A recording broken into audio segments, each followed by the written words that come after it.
I was holding my son's hand when he took his last breath. It shouldn't be like this. Parents shouldn't have to bury their children. But there I was, Thomas Brennan, 67 years old, sitting in that uncomfortable hospital chair, watching life leave Jason's eyes. Pancreatic cancer. 42 years old. 6 months from diagnosis to that final moment. The machines beeped. The nurses came in. I just kept holding his hand, even after it went cold. Jason was all I had left after I lost my wife 15 years ago. We built a simple life together. He was a programmer, or at least that's what I thought he did. He worked a lot, traveled frequently, but always found time to call me on Sundays. Always. The funeral was small. A few coworkers showed up, neighbors who barely knew him, and me. Just me, really. Jason was never one to make friends easily. He preferred computers to people, always had. It was during the service that I noticed a strange man at the back of the chapel. Tall, gray at the temples, a suit too expensive for anyone who really knew my son. He wasn't crying. He just watched with calculating eyes, like a vulture waiting for the right moment. When I finished speaking about Jason, about how kind and brilliant he was, the man approached. "Mr. Brennan, my name is Richard Hayes. I was married to your son." The world stopped. Married? Jason had never told me about any marriage. No serious relationship. Nothing. "Sorry, I think there must be some mistake," I replied, my voice shaking. "There is no mistake. Jason and I married 12 years ago. We divorced 10 years ago, but the divorce was never legally finalized. Technically, I am still his legal spouse." My stomach turned. Something about that man wasn't right. The way he spoke was mechanical, rehearsed. There was no genuine pain in his eyes, only expectation. "Jason never mentioned you," I said, my voice firmer now. "He had his reasons. Our relationship ended badly. Very badly." Richard paused, looking at the coffin. "But that doesn't change the legal facts. As the surviving spouse, I have rights to the inheritance." Inheritance. Of course. It was about money. Jason didn't have much, I lied instinctively, though I didn't know the truth in that moment. Richard smiled. A thin, confident smile that made me want to punch him right then. "I'm sure we'll discover the truth soon. My lawyers will be in touch." He turned and left, leaving a trail of expensive cologne and poisonous intentions. 3 days later, I was sitting in the office of Helen Winters, the lawyer Jason had hired to handle his will. I expected maybe some savings, the modest house where he lived, maybe an insurance policy. "Mr. Brennan," Helen began, adjusting her glasses, "I need you to prepare yourself for what I'm about to say." My heart raced. "Your son was an extremely successful man.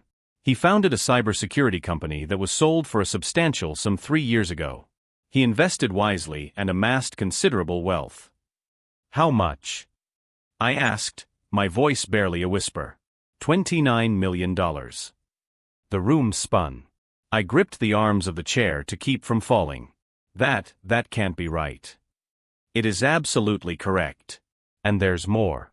Jason left very specific instructions. He named you as the sole beneficiary. But he also left letters. Many letters." Helen pushed a box across the desk. "He said you should read these only after his death. Especially this one." She separated a thick envelope with my name written in Jason's familiar handwriting. My hand trembled as I took it. Inside were pages and pages written by hand. "Dad, if you're reading this, it means I finally lost the fight. I'm sorry I didn't have the courage to tell you everything while I was alive. I'm sorry for so many things. First, about Richard Hayes. Yes, we were married. It was the biggest mistake of my life. I met Richard when I was only 30. I was innocent, alone, and he was charismatic. He seemed to understand me. We married after 6 months. That's when everything changed. Richard didn't work. He lived off my income. When I began to have success with my startup, he became controlling. He wanted access to all my accounts. He monitored my movements. He isolated me from everyone, including you, Dad. Remember how my visits became less frequent? It was him. When I finally found the courage to leave, I discovered I was sick for the first time. It wasn't cancer yet, but something serious. Richard saw an opportunity. He emotionally blackmailed me, saying he'd stay and care for me if I gave him half of everything. I refused. I managed to kick him out of my life. We started divorce proceedings, but he disappeared before signing the final papers. He simply vanished. Changed cities, numbers, everything. For years, I tried to locate him to finish the divorce legally. I hired investigators, lawyers. Nothing. It was as if he was waiting for the perfect moment to reappear. And now he's back, isn't he? I knew he'd come back when he learned of my death and the money. Dad, you need to understand, Richard Hayes is dangerous. He's not just greedy. He's calculating, manipulative, and unscrupulous. He's done this before. After I kicked him out, I investigated his past. I discovered I wasn't the first. There were at least 3 other relationships before ours. Always the same pattern. He approaches vulnerable people, marries quickly, drains resources, and disappears. One of his previous victims, a man named Gregory, killed himself after Richard left him emotionally and financially ruined. Another, a woman named Catherine, lost her home and her business. Richard is a professional predator. And now he'll come after you and my money. But I prepared, Dad. Over the last 5 years, since I received the definitive cancer diagnosis, I prepared everything. Not just the will. Evidence. Documentation. Witnesses. I hired investigators to track every move Richard made in the last 10 years. I know where he lives, who he associated with, what schemes he tried. I have recordings, emails, financial documents. I also recorded my own testimony on video, explaining our whole story. It's with Helen. Use it. Helen knows everything. Trust her completely. She's not just a lawyer. She's one of the best specialists in marital fraud cases in the country. I picked her specifically for this moment. Dad, I know this is a lot to take in. I know you must be shocked by the money, by Richard, by everything. But I need you to be strong now. Richard will lie. He will make up stories about our marriage, about how he loved me, about how he deserves that money. He may even bring false witnesses. He's good at that. Don't believe anything he says. And Dad, there's one more thing you need to know. Something Helen will reveal at the right time. Something that will change everything. Trust the process. Trust Helen. And trust me, even now that I'm no longer there. I love you. I always loved you. Sorry for all the secrets. Your son, Jason. Tears fell on the paper, smudging some words. My brilliant, tormented son had spent his last years setting a trap for the man who had tried to destroy him. And now that responsibility fell to me. There's more, Helen said gently. Jason also left instructions for me to show you something. She turned on a monitor on the wall. Jason's image appeared. He was visibly ill, thin, but his eyes had a fierce determination. Hi, Dad. If you're seeing this, Richard has probably already shown up. He's predictable like that. Jason smiled sadly. What I'm about to tell you will be hard to hear, but you need to know the whole truth. My heart pounded. What else could there be? Richard didn't just manipulate me emotionally. He tried to kill me. The world stopped again. 3 months before I finally kicked him out, I became seriously ill. The doctors couldn't explain it. Constant vomiting, extreme weakness, mental confusion. They thought it was stress or some unknown autoimmune condition. Jason paused, his eyes going hard. After Richard left, the symptoms disappeared. Completely. That's when I began to suspect.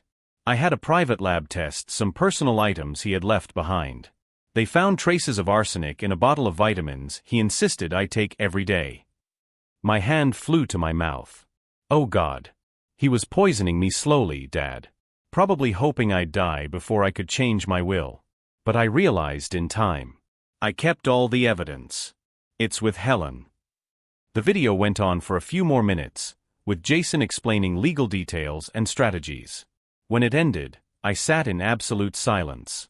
Mr. Brennan, Helen said calmly, Richard Hayes will try to claim this inheritance using his legal status as spouse. But we have something he doesn't expect. We have the truth. And we have proof. What do we do now? My voice came out hoarse. Now we wait. Let him make his move. Let him expose himself. And when the time comes, we reveal everything." She smiled. It wasn't a kind smile. It was the smile of a predator who had found her prey. "Your son spent years building a case against Richard Hayes. Not just to protect you and the inheritance, but to make sure Richard could never do this to anyone else again. To get justice for all his previous victims." I looked again at Jason's letter, at his final words. My son had been right. Richard Hayes had picked the wrong man to mess with. And I was going to make sure he paid for every tear, every lie, every life he had destroyed. The war was only beginning. If you're enjoying this story, don't forget to subscribe to the channel. The legal notice arrived 3 days later. I was at Jason's house, sorting his belongings, when the courier rang the bell. I signed for it with trembling hands and opened the envelope right at the door. "Petition to claim marital inheritance" was written in large letters at the top of the document. Richard hadn't wasted any time. I sat on Jason's couch and read every word. It was striking how someone could turn lies into legal language so convincingly. According to the document, Richard and Jason had had a loving marriage that ended due to irreconcilable differences. He claimed to have emotionally supported my son for years and that the divorce was never finalized due to technical and bureaucratic issues. No mention of the abuse. No word about manipulation or poisoning. Just a carefully constructed narrative of a man who had loved and lost, and now sought only what was legally his. I called Helen immediately. "I've already received a copy," she said before I could even speak. "I was expecting this. Actually, I expected it to take longer. He's eager. That's good for us." How can that be good? Anxious people make mistakes. We'll use that. I heard the rustle of papers on the other end of the line. "Thomas, I need you to do something for me. I need you to act as if you're vulnerable. Scared. Willing to negotiate." "What? Why?" "Because the more confident Richard feels, the more he'll expose himself. We have a strategy, remember? Let him think he's winning." I didn't like the idea, but I agreed. Helen scheduled a meeting between our lawyers for the following week. In the meantime, I began reading the other documents Jason had left. There were entire folders on Richard Hayes. Detailed investigations going back 15 years. Richard Allen Hayes. 48 years old. Born in Ohio, but he had lived in at least 7 different states over the last 2 decades. He never held a job for more than 6 months. He always lived off relationships. The first documented victim was a man named Gregory Chun, a physician from Seattle. They married in 2008. 2 years later, Gregory was bankrupt and severely depressed. 6 months after the divorce, Gregory threw himself off the Aurora Bridge. He left a letter blaming Richard for destroying everything I was. The second victim was a woman named Catherine Morales, a business owner from Dallas. Richard had posed as a business consultant. They married in 2011. Catherine lost her catering company, her home, and her trust in any human relationship. The third victim was a man named Andrew Walsh, a university professor from Boston. The story was horribly similar. Quick marriage, financial manipulation, sudden disappearance. And then came Jason. My son had been the fourth victim. But unlike the others, Jason had fought. He had documented everything. He had refused to be just another name on Richard Hayes's list of destruction. Tears burned my eyes as I read. How had I not noticed? How had I not seen my son was suffering? But I knew the answer. Richard had systematically isolated Jason. The spaced-out visits, the shorter conversations, the constant excuses about being busy with work. All planned. The meeting took place in Helen's office. Richard arrived with 2 lawyers wearing suits that probably cost more than my car. He himself was immaculate, in a dark gray suit and black tie, as if still in mourning. The perfect portrayal of a grieving widower. "Mr. Brennan," he greeted in a soft voice, extending his hand. I did not shake it. I just looked at it until he lowered it. "Thomas," Helen interjected, touching my arm lightly. The signal for me to follow the plan. "Let's keep this civil." We sat on opposite sides of a long table. Richard's lawyers began with their prepared speech. They spoke of marital rights, legal precedents, and amicable resolution. My client does not wish to prolong this unnecessarily, said the lead attorney, a man named Douglas Porter. He is willing to accept a reasonable settlement. 50% of the inheritance would be appropriate, considering the years of marriage. 50%. $14.5 million. That is ridiculous, I began to say, but Helen interrupted me. My client needs time to consider. This is a lot to process. As you can imagine, he is dealing with the loss of his only son. Richard leaned forward, his expression molded into false concern. Thomas, I understand your pain. I truly do. Jason was special. I loved him deeply. Rage erupted inside me like lava. You have no right to speak his name. Thomas. Helen gripped my arm more firmly. Richard raised his hands in a gesture of peace. I see there is much resentment here. Jason probably told his version of the story. But there are always two sides, Thomas. Our marriage had problems, yes. Everyone's does. But I never stopped caring for him. Each word was like poison dripping from his mouth. He was good. Very good. If I didn't know the truth, I could almost believe him.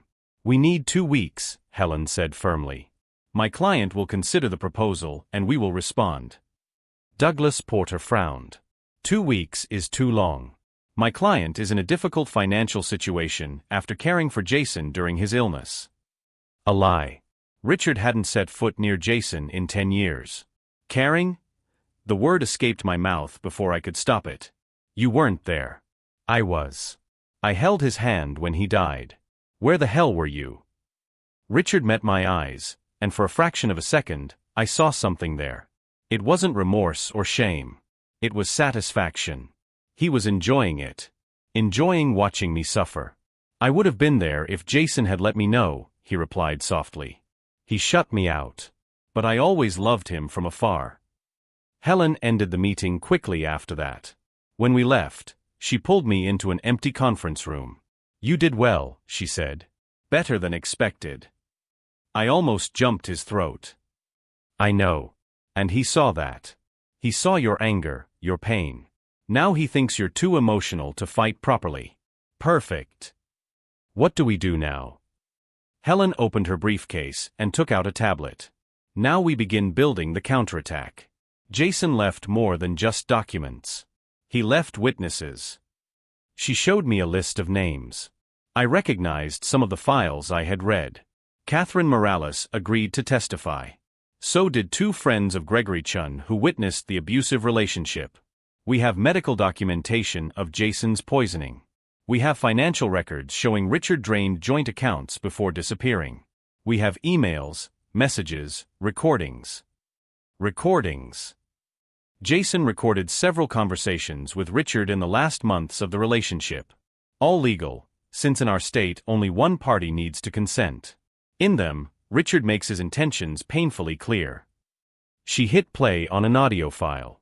Jason's voice was young, vulnerable. Richard, please, I just need space. This isn't working. Space. Richard's voice was different from the ones I had heard. Harder, cruel. After everything I sacrificed for you? You owe me, Jason. You owe me big. I paid you back everything you invested in the apartment. It's not about money, you ungrateful idiot. It's about respect. You're nothing without me. Come home now, or I swear I'll make your life hell. The audio went on, growing progressively more threatening. I heard Richard imply he had compromising information about Jason. I heard him threaten to expose him professionally. I heard the man reveal his true nature, layer by layer. We have a dozen of these recordings, Helen said, switching it off. Each one worse than the last. Why didn't Jason go to the police? He tried. But Richard was always careful. He never left physical evidence of assault. The threats were always ambiguous enough to provide plausible deniability. And the police don't take cases of abuse in same-sex relationships as seriously as they should. She paused. Jason was also afraid. Afraid of what Richard might do. This man has connections, Thomas. Knows people in dark places. Jason discovered Richard had worked briefly for a private investigation firm. Learned how to hack accounts, manipulate digital records, make threats without leaving traces. A chill ran down my spine. He's dangerous. Very. But now he made a fatal mistake. He stepped out of the shadows, entered the legal system. And here, finally, we have a level playing field. In the following days, Helen orchestrated a methodical campaign. She contacted everyone on Jason's list. Catherine Morales flew in from Dallas specifically to meet me. We sat in a quiet cafe. Catherine was around 50, short gray hair, eyes that had already cried everything they had to cry. I lost everything because of him, she said simply. My company, my home, my dignity. It took years to rebuild my life. How did you meet? He showed up at a networking event. Charismatic, funny, seemed genuinely interested in my work. He offered help with expansion strategies. I was vulnerable. I had just lost my mother and was overwhelmed with the business. The story was painfully familiar. He moved fast. In 3 months we were married. In 6, he had access to all my accounts. In a year, my business was bankrupt and he had disappeared with what was left. Did you go to the police? I tried. But he was smart. Technically, everything he did was legal. We were married, so he had rights to marital assets. The bad financial decisions we made? He always made me sign the documents. Always covered his tracks. Catherine took my hand across the table. Your son was brave to document everything.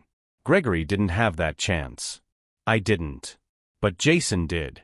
And now we have the opportunity to stop Richard permanently. That night, alone in Jason's apartment, I finally let myself cry. I cried for the pain my son had hidden. I cried for the victims Richard had left in his wake. I cried for the injustice of it all. But I also felt something else. Determination. A cold, focused anger that settled in my bones like steel. Richard Hayes had spent years preying on vulnerable people. Had destroyed lives without remorse. Had tried to kill my son and now wanted to profit from his death. But he had underestimated one thing. He had underestimated a father who had nothing left to lose. A father who now had unlimited resources. A father who had truth and justice on his side. Jason had written in his letter, Richard had messed with the wrong father. My son was absolutely right. The war had begun. And I was only getting warmed up. The second week after the meeting brought a surprise no one expected. I was in Helen's office reviewing statements when her assistant rushed in. There's someone at reception asking to speak with Mr. Brennan. He says he has information about Richard Hayes. Helen and I exchanged glances. Name? Helen asked. He said to ask about the 4th man. My stomach tightened. In Jason's files there had been mention of 3 confirmed victims. But there had always been the suspicion that there were more. The man who entered the room was around 60 thin, with sunken eyes that looked like they had seen too much. His hands trembled slightly as he shook mine. My name is Leonard Foster. I saw the news about the Hayes case in legal circles. I had to come. We sat, and Helen turned on a recorder. Mr. Foster, can you tell us your story? Leonard took a deep breath, as if preparing to dive into dark waters. I met Richard in 2006. I had just come out of a difficult marriage and was vulnerable. He came into my life like an angel, or so I thought. The story that followed was terribly familiar, but with one crucial difference. Unlike the others, I had a son. Matthew. He was 12 at the time. Richard pretended to like him, but when we got married, everything changed. He began isolating Matthew, creating conflicts between us. Leonard paused, his voice faltering. When I finally realized what Richard was, I tried to end it. He threatened to make false accusations against me. Said he would tell the authorities I had abused my son. He had documented completely innocent situations and distorted them. He had photos, manipulated emails, even witnesses he had paid. My God, I whispered. I panicked. Gave him everything he asked for. My house, my savings, my business. Everything, to protect my son. Richard disappeared with $400,000 and left my life in ruins. Why didn't you go to the police? Helen asked gently. Because he had convincing false evidence. I had too much to lose. My son needed me. So I swallowed my pride and moved on. But I never forgot. Leonard pulled an old folder from his bag. I kept everything. Every document, every email, every record. Waiting for the day I could use it against him. That day has come. Helen flipped through the documents, her eyes widening. This is gold, Mr. Foster. This shows premeditation, a criminal pattern spanning nearly 20 years. Leonard looked directly at me. Your son didn't deserve what he went through. None of us did. But now we have a chance to make sure Richard never does this again. After Leonard left, Helen and I sat in silence for a long moment. How many more people are out there? I finally asked. I don't know. But with 4 documented victims and clear patterns, we have enough to destroy any legal claim Richard has. And possibly prosecute him criminally. She smiled. Your son built the foundation. But the victims are building the monument. Richard is surrounded, and he doesn't even know it yet. The following days were an avalanche of preparation. Helen hired additional investigators who uncovered 2 more possible cases. Both victims agreed to provide written statements, though they couldn't testify in person since they were abroad. Meanwhile, we maintained the pretense that I was considering the settlement. Helen called Douglas Porter, suggesting a counteroffer, 30% of the inheritance in exchange for Richard withdrawing all future claims. He won't accept it, I said when she hung up. I know. But it'll make him think we're weak. Desperate. The more confident he feels, the more careless he'll become. She was right. 2 days later, Richard rejected the offer and increased his demand to 60%, citing compensation for emotional suffering. Perfect, Helen murmured as she read the email. Greed. Always greed. But while the legal battle unfolded, something else was happening. I began receiving strange calls. The first was from a man who identified himself as a friend of Richard's, and suggested it would be wise for me to accept the settlement quickly. The second was an anonymous text message. Accidents happen to stubborn people. I showed everything to Helen. He's trying to intimidate you. That's perfect. Keep everything, every message, every call. He's digging himself deeper. But my daughter was worried. Yes, I had a daughter. Lisa lived in another state with her family, and although we weren't close, she called as soon as she learned about the inheritance and the case. Dad, this is getting dangerous. That man sounds capable of anything. I'm being careful, Lisa. That's not enough. Remember what he did to Jason? The poisoning? What if he tries something with you? She was right to worry. But I had taken precautions. Helen had arranged discreet security. Cameras had been installed in my house. And I had done something Jason would have been proud of, documented everything and left copies with multiple people. If anything happened to me, Richard would only incriminate himself further. The 3rd week brought the turning point we'd been waiting for. Richard made his first real mistake. Helen received a call from one of the investigators she had hired. We found something. Richard tried to bribe a clerk to alter divorce records. What? He offered her $5,000 to backdate documents, making it look like the divorce from Jason was never finalized due to legitimate bureaucratic reasons. She refused and reported it to us. Helen almost laughed. He really thinks he can manipulate the system that easily? Apparently, yes. And there's more. He's been meeting regularly with someone we believe to be a document forger. We have photos. Every one of Richard's mistakes was another nail in his coffin. But it still wasn't time to show our hand. Helen insisted we wait for the perfect moment. That moment came sooner than expected. Douglas Porter called requesting another meeting, this time with a more conciliatory tone. Helen agreed, but she knew something was up. He's going to try a new tactic, she predicted. When pressure and threats don't work, Richard usually turns to emotional manipulation. She was absolutely right. At the meeting, Richard appeared visibly different. No longer the composed, controlled widower. Now he looked tired, vulnerable, almost broken. Thomas, he began in a trembling voice, I've been thinking a lot about all this. About Jason, about our time together, about how things ended. I said nothing, just watched his performance. Maybe I was unfair in my demands. The truth is, I'm just lost. Jason was the love of my life. He still is. and the pain of losing him made me act irrationally. He wiped his eyes. Fake tears that didn't fool me for a second. I'm willing to accept 20%. This isn't about money. It never was. It's about having something to connect me to Jason. Something to remember what we had. The speech was convincing, so convincing that even Douglas Porter seemed genuinely moved. But Helen leaned back in her chair, a small smile playing on her lips. Mr. Hayes, your performance is admirable. Truly. But let's stop pretending, shall we? Richard's face changed instantly. The vulnerability evaporated, replaced by something cold and calculating. What are you talking about? I'm talking about the fact that we know everything. Every lie, every manipulation, every victim you've left in your wake. Gregory Chun, Catherine Morales, Andrew Walsh, Leonard Foster. Shall I go on? Douglas Porter went pale. Helen, what?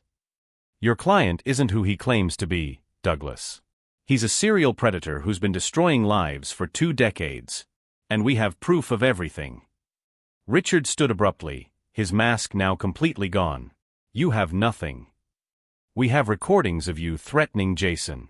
Documentation of the poisoning. Witnesses to your prior crimes. Evidence of attempted bribery and document forgery. We have enough not only to destroy your case, but to ensure you face criminal charges. The silence in the room was deafening. This is ridiculous, Richard finally said, but his voice had lost its strength. You're making this up. We're not making anything up. And you know it. Helen opened her briefcase and slid a document across the table. This is a preview of what we'll submit to court. Read it. Richard took the paper with visibly trembling hands. As his eyes scanned the pages, I saw something I never thought I'd see, genuine fear. You have 2 options, Helen continued calmly. Option 1, withdraw your claim completely, sign a document acknowledging you have no rights to Jason Brennan's inheritance, and disappear. Forever. And option 2. We take this to court. We present all the evidence publicly. You don't just lose the case, you face multiple criminal charges. Fraud, attempted murder, extortion, forgery. You'll spend the rest of your life in prison. Richard looked at Douglas, who seemed to be in shock. Douglas, they're bluffing. I'm not bluffing, Helen cut in. She pulled out another set of documents. Witnesses ready to testify. Forensic evidence. Financial records. Audio recordings. All authenticated, all admissible in court. She paused, letting the weight of her words sink in. Your reign of terror is over, Mr. Hayes. The only question is whether you'll leave this with any dignity, or be dragged out in chains. I watched Richard in that moment. I saw decades of manipulation and control collapse. I saw the predator realize he had finally been cornered. I need time to think, he said weakly. You have 48 hours, Helen replied. After that, we file criminal charges and make everything public. Every victim, every crime, every lie. Your name will be in every newspaper. 48 hours, Mr. Hayes. The clock is ticking. Richard stumbled out of the room, Douglas hurrying after him, muttering something about needing to reassess the case. When we were alone, I let out a breath I hadn't realized I was holding. Do you think he'll take the deal? It doesn't matter, Helen said. If he does, he disappears and never hurts anyone again. If he doesn't, we destroy him in court and he goes to prison. Either way, we win. She smiled, and for the first time since it all began, I felt something like hope. Your son planned this perfectly, Thomas. He knew exactly how Richard would react at every step. Jason didn't just protect you. He set the perfect trap. I looked out the office window, at the city below. Somewhere out there, Richard Hayes was realizing he had finally met adversaries he couldn't manipulate or destroy. He had messed with the wrong family. And now he was going to pay the price. The 48 hours passed in absolute silence. No calls from Richard. No response from Douglas Porter. Nothing but a void that made me increasingly nervous. He's going to try something, I warned Helen on the morning of the 3rd day. He's not the kind of man who accepts defeat quietly. I know. That's why we already filed the documents this morning. Formal criminal charges.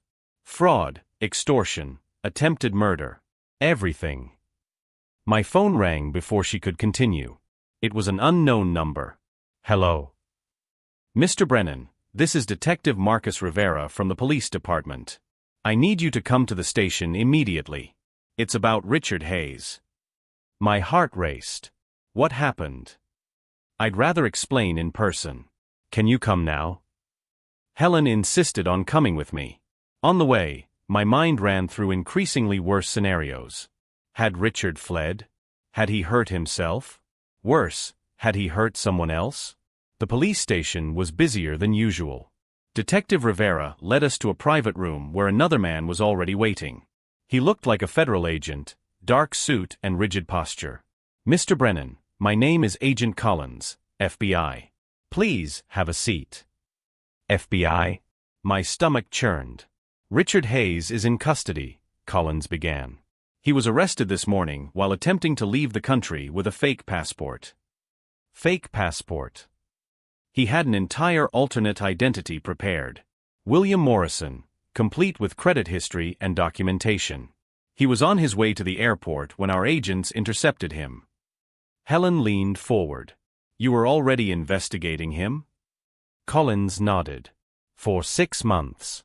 We received an anonymous tip about a man operating marriage frauds across multiple states. The investigation led us to Richard Hayes. When we learned about the Brennan inheritance case, we realized it was the opportunity we needed. Anonymous tip. My voice was hoarse. From whom? Collins exchanged a look with Rivera. Your son, Mr. Brennan. Jason contacted us 8 months before his death. He provided detailed documentation of his own experiences and those of other victims. He initiated this investigation. Tears came before I could stop them. My son. Even knowing he was dying, even in his last months, Jason had fought to ensure Richard faced justice. There's more, Collins continued. During the arrest, Richard tried to negotiate. Offered information on a larger network of fraudsters. It seems he didn't work alone. What? There were at least 3 other people running similar schemes, sharing information on potential targets, exchanging strategies. Richard was part of an organized group of predators. Helen was writing frantically. Does that mean more victims may come forward? Dozens, potentially. We're just beginning to uncover the extent of this. I spent the next hours giving a formal statement. I recounted everything I knew, handing over all the evidence Jason had collected. Every word, every document was another weight lifted from my shoulders. When we finally left the station, it was already night. Helen took me straight to her office, where a surprise awaited me. Catherine Morales was there. As was Leonard Foster. And 3 other people I didn't recognize. Thomas, Catherine stood, we wanted to be here when you found out. When it was all over. It's over. The criminal case is just beginning, Helen explained. But the inheritance claim officially ended an hour ago. A judge completely dismissed Richard's case based on the evidence of fraud and criminal behavior. The inheritance is yours, uncontested. The words took time to sink in. It was over. Truly over. But there's something even more important, Helen continued. Something Jason left for you to discover only now. She handed me a sealed envelope. My name was written on the front, but underneath there was a note, open only after the victory. With trembling hands, I opened the envelope. Inside were a letter and a small key. Dad. If you're reading this, it means we won. It means Richard finally faced consequences for his crimes. It means you were stronger than I ever was. There's something I haven't told you yet. Something that needed to remain secret until this moment. During the last 5 years, while building my case against Richard, I also built something else. A foundation. Not just on paper, but real, functioning, helping people. The Phoenix Foundation has existed for 3 years. It helps victims of financial and emotional abuse in relationships rebuild their lives.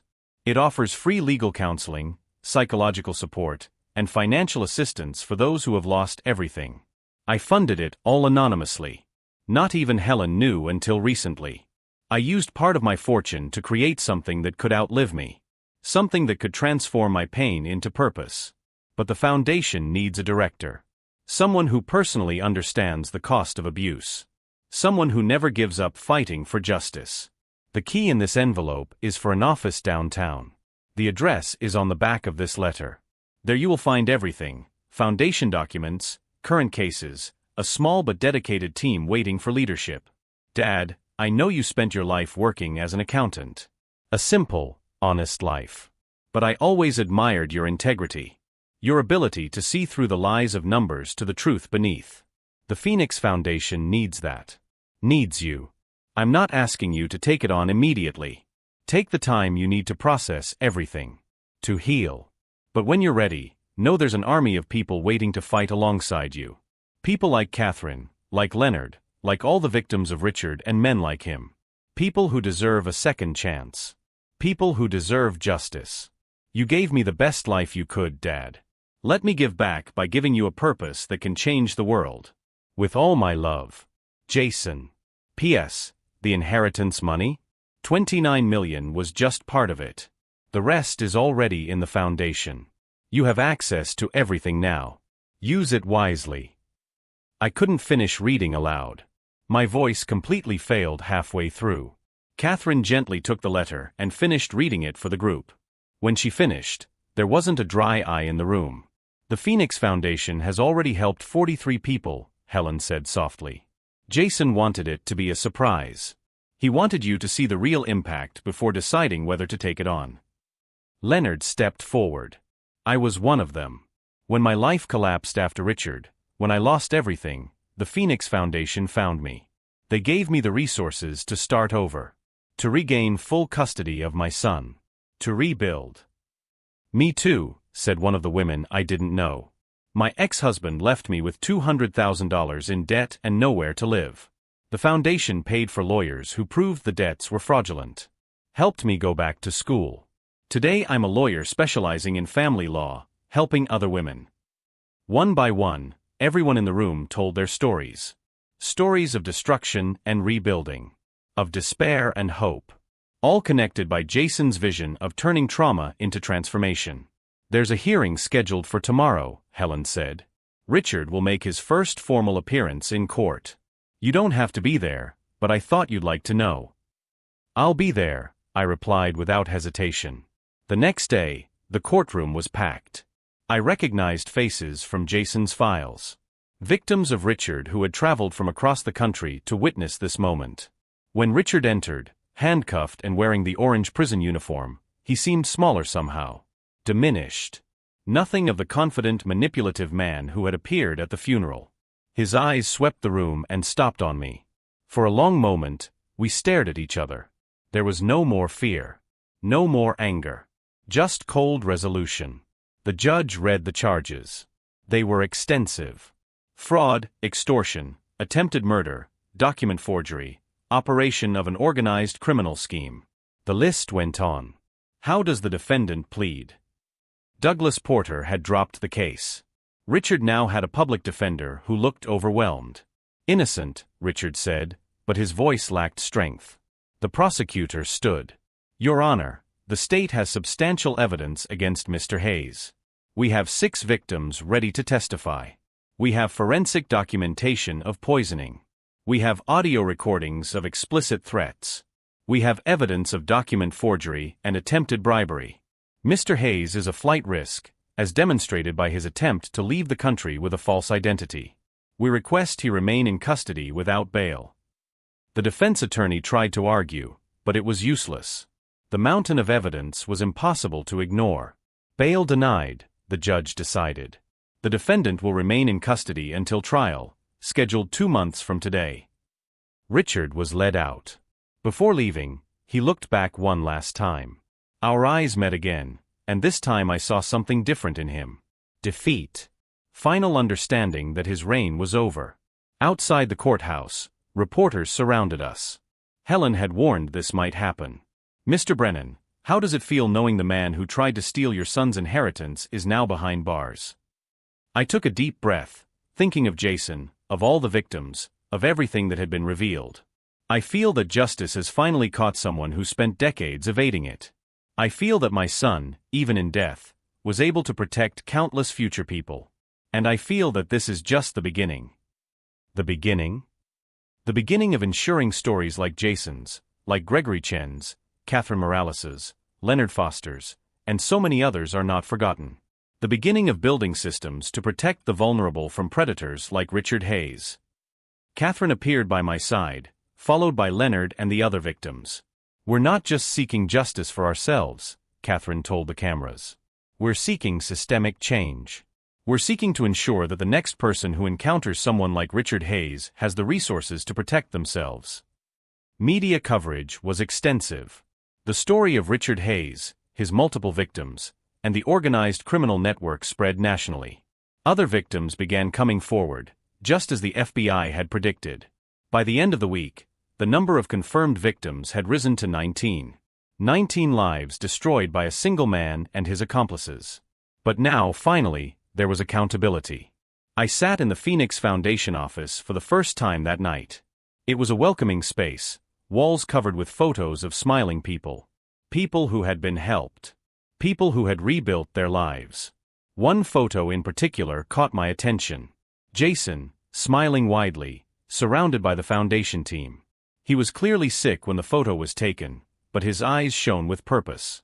My son had transformed his pain into something beautiful. And now it was my turn to continue that legacy. I picked up the phone and called Helen. I accept, I said simply. I will run the foundation.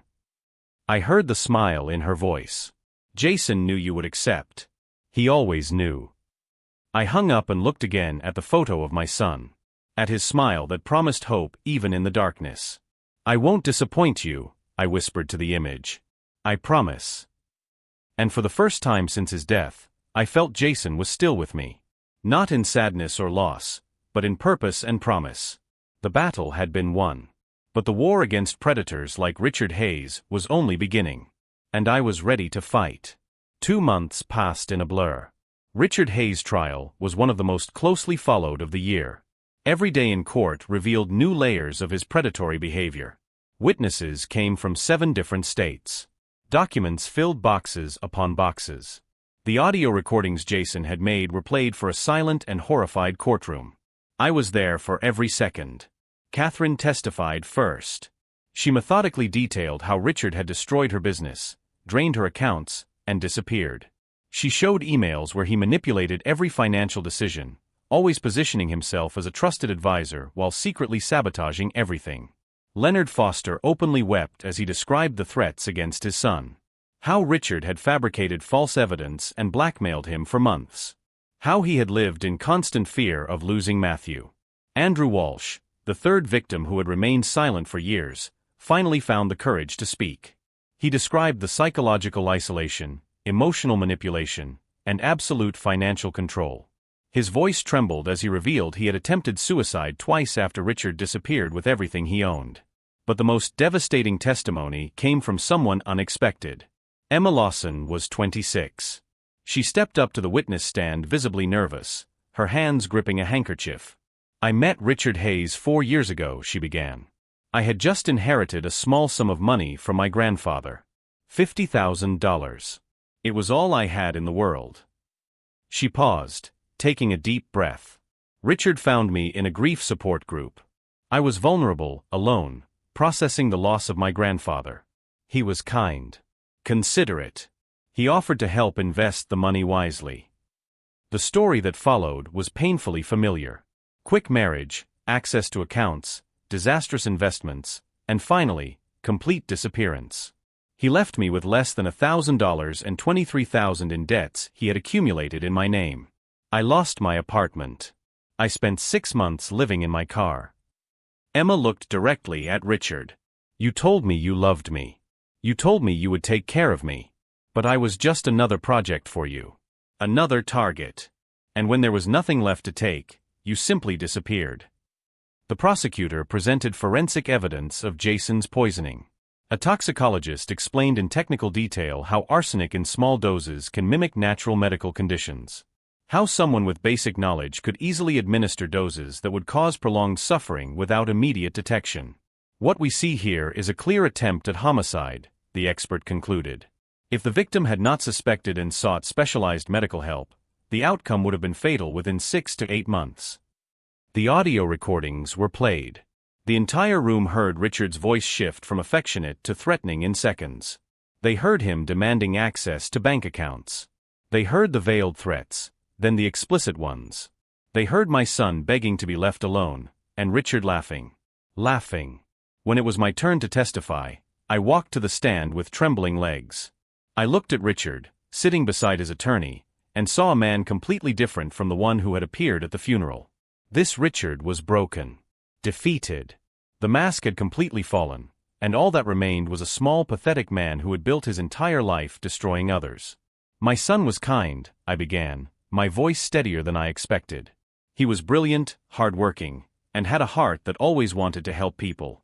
Jason built an empire not for himself, but to ensure he could make a difference in the world. I looked at the jury. Richard Hayes saw that kindness and exploited it. He saw a lonely, vulnerable young man and turned him into a target. He isolated my son from me, from his family, from any support system. And when Jason finally found the strength to escape, Richard tried to kill him. My voice faltered for a moment. But Jason was stronger than Richard ever imagined. Even sick, even dying, my son fought. He documented everything. He found other victims. He built a case that would not only protect him but protect countless others in the future. I turned to Richard directly. You messed with the wrong father. But more importantly, you chose the wrong victim. Jason Brennan refused to be just another name on your list of destruction. He turned your cruelty into justice. And now you will spend the rest of your life paying for every life you ruined. The trial lasted 3 weeks. In the end, the jury deliberated for just 4 hours. Guilty on all charges. When the verdict was read, I heard sobs throughout the courtroom. Catherine held my hand. Leonard wiped tears. Emma covered her face and cried openly. The sentencing came a week later. Mr. Hayes, the judge began, his voice hard as steel. In my 30 years on the bench, I have rarely seen anyone with such a complete absence of remorse or empathy. You turned human relationships into criminal operations. You systematically, deliberately destroyed lives with no regard for the consequences. The judge looked at the documents before him. You have been found guilty of fraud, extortion, attempted homicide, forgery, and operating an organized criminal scheme. Considering the number of victims, the severity of the crimes, and your clear lack of remorse, this court sentences you to 25 years in federal prison, without the possibility of parole for the first 15 years. 25 years. Richard was 48. He would be an old man when he got out, if he even lived that long. Furthermore, the judge continued, you are ordered to pay full restitution to all identified victims. Your assets will be liquidated and distributed among those you harmed. Richard did not react. He just sat, staring at nothing, as guards approached to take him away. Before leaving, he looked at me one last time. There was no anger in his eyes.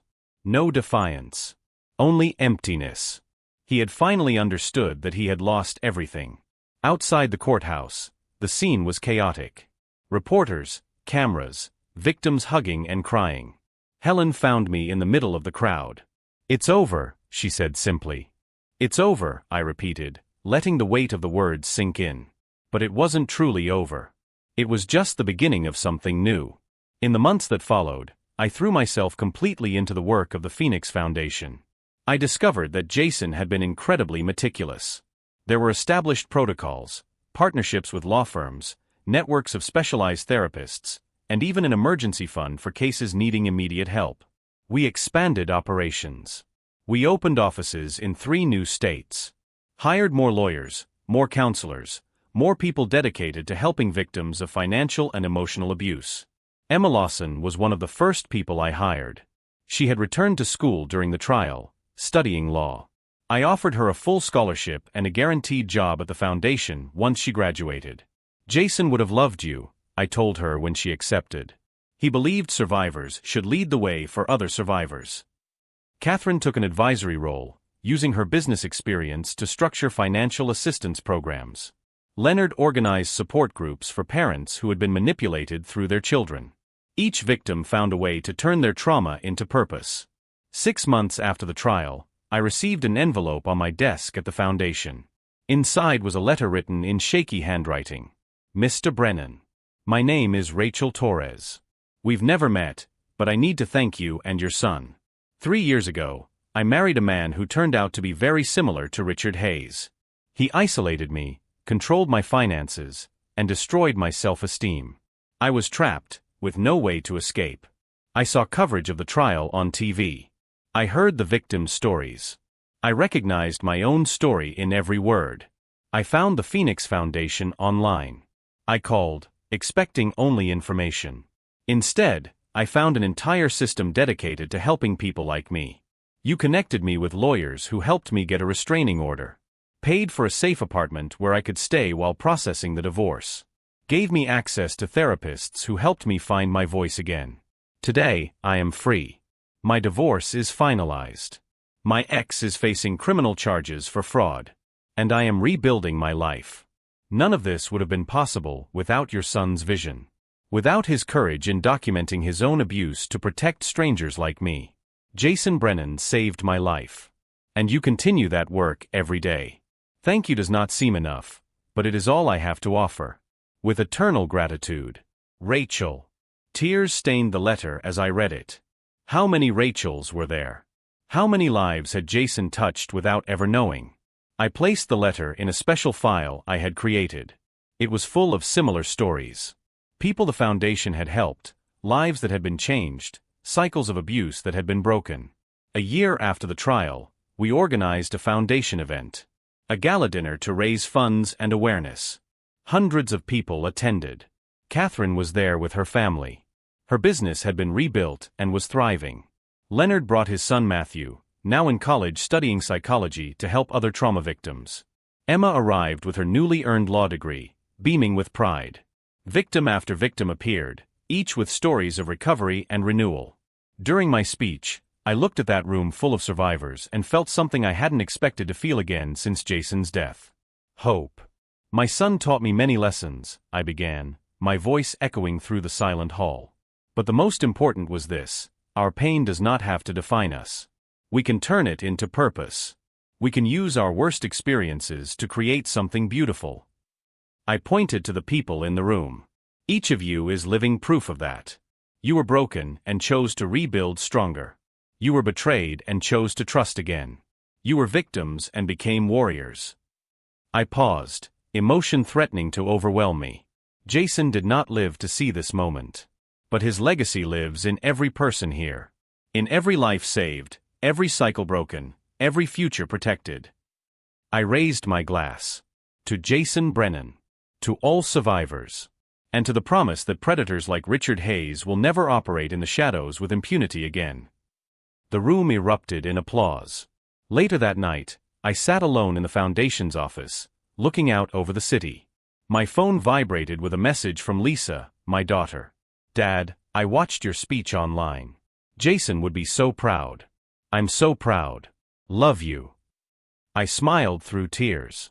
My relationship with Lisa had improved tremendously over the past year. The foundation, the shared purpose, had brought us closer in ways years of distance never could. I looked at the photo of Jason on the wall. That bright smile that promised hope. We did it, son, I whispered. He paid. And we turned your pain into something beautiful. I picked up my journal, something I had begun keeping after the trial. Helen had suggested it as a way to process everything. On the last page, I wrote, I have learned that evil exists. People like Richard Hayes are real. They hide behind smiles and kind words while destroying lives without remorse. But I have also learned that good is stronger. That survivors have a strength predators will never understand. That love and purpose can transform even the deepest pain into meaningful change. Jason did not choose to be a victim. But he chose how to respond. He turned trauma into strategy, pain into protection, imminent death into an eternal legacy. And now it is up to me, all of us, to continue this work. The Phoenix Foundation helped 147 people this year. Next year, we plan to double that number. We are working with legislators to create stronger laws against financial predators. We are training professionals to recognize signs of abuse. We are changing the system, one case at a time. Richard Hayes spent his life believing he was smarter than everyone. that he could manipulate and destroy with no consequences.